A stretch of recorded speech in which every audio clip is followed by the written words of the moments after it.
What happened to Afghanistan evacuation? Most of the departures have been carried out quietly for remaining American citizens. US residents or people with special immigrant visa for those who worked as military interpreters or otherwise aided the 20-year Washington-led war effort. The evacuation of American citizens and others from Afghanistan did not end with the departure of the last US troops on August 30. But it did slow to a trickle. The US airlifted 124,000 people from Kabul, the capital, over about 6 weeks as the American backed Afghan military and government fell to the Taliban. Since then, several thousand people have managed to get out, mostly on flights arranged by the State Department on or private groups and individuals. That includes some high profile efforts such as November 18 flight chartered by reality TV star Kim Kardashian West for members of Afghanistan's Women's Youth Development Soccer team and their families. Most of the departures, however, have been carried out quietly for remaining American citizens. US residents or people with special immigrant visa for those who worked as military interpreters or otherwise aided the 20-year Washington-led war effort. But people involved in these efforts are calling on the United States and other nations to do more to help people escape Taliban rule. A look at the current situation. Who got out during the initial phase and where did they go? As the Afghan government and military fell to the Taliban in August, the US hastily sought to evacuate as many people as possible through the main airport in Kabul. It was a chaotic scene because the collapse happened more quickly than the US government anticipated. The evacuation, mostly on military cargo jets, prioritized American citizens, US permanent residents, special visa holders, or those whose work would likely make them eligible, along with their families.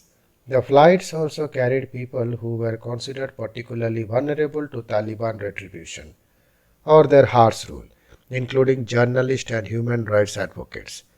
The 124,000 people evacuated in the initial phases included about 6,000 American citizens.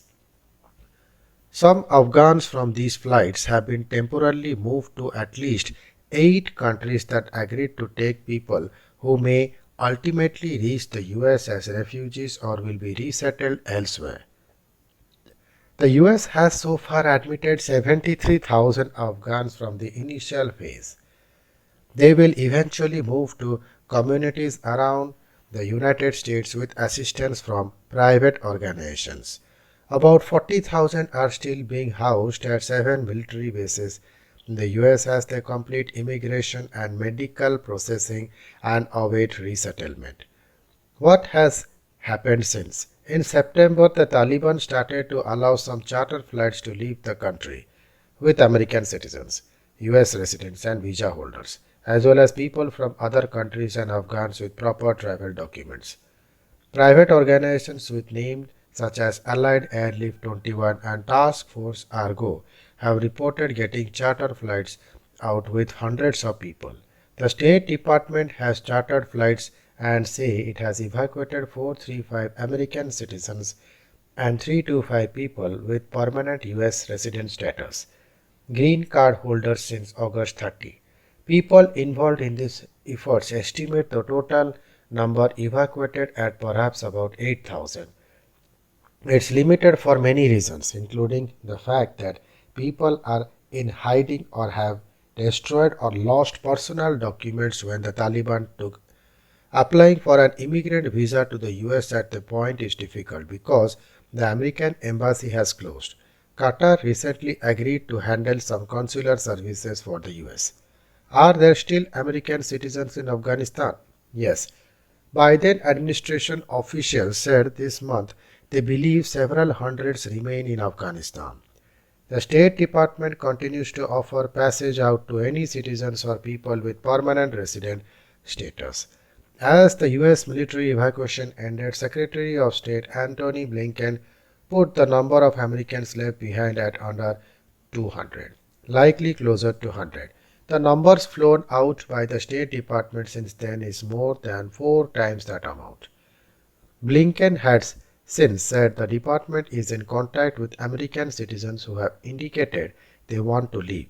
But private organizations such as Task Force Argo and others say they have heard from dozens of people in Afghanistan who have yet to be contacted by the US government. It's a hazy picture for good reason. Americans in Afghanistan were not required to register with the embassy, and some people with US citizenship or green cards may be hiding from the Taliban. Blinken also has said some people do not want to leave because they do not want to leave behind family members. What about other people who want to leave? Human rights groups and organizations working to help Afghans say there are at least tens of thousands of people in Afghanistan who could face reprisals and need to escape.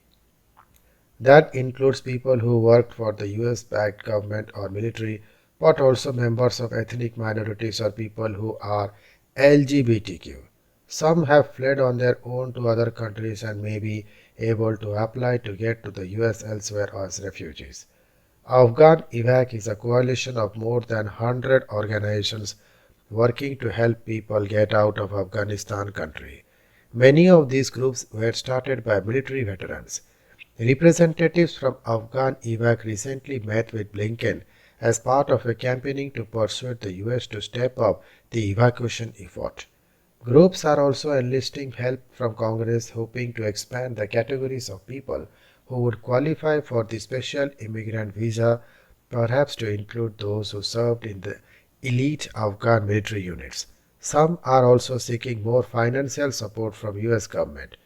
We need some help. We really do. Scott Mann, founder of Task Force Pineapple, which aims to connect people in Afghanistan with flights out of the country. This is a problem of scale and is outpacing us quickly. Thank you.